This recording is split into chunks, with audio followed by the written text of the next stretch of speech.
ఆంధ్రప్రదేశ్ రైతు కూలీ సంఘం రాష్ట్ర ప్రధాన కార్యదర్శి కర్ణాకుల వీరాంజనేయులు మాట్లాడుతున్నాను.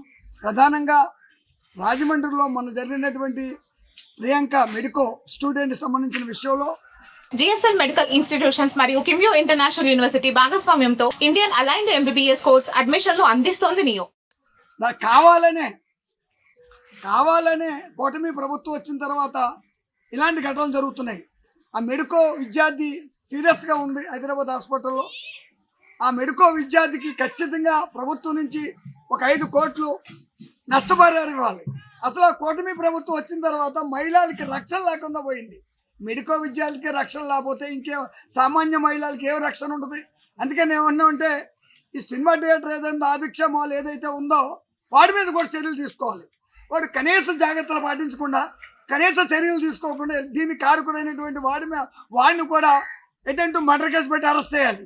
అలాగే ఎమ్మెల్యే ఆదిరెడ్డి వాసు ఎవరైతే ఉన్నారో అతను కాపాడే ఎవరైతే ఈ మహిళా డాక్టర్ని మెడికో డాక్టర్ని చంపేశారో వాళ్ళని కాపాడే పరిస్థితిలో కూటమి ఎమ్మెల్యే ఉన్నాడు.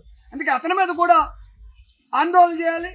ఇది సరైనటువంటి విధానంలో ప్రభుత్వం నడుచుకోకపోతే ఇది రాష్ట్ర వ్యాప్తంగా ఉద్యమం అవుతుందని ఆంధ్రప్రదేశ్ రైతు కూలీ సంఘం ఈ సందర్భంగా డిమాండ్ చేస్తూ ఉంది.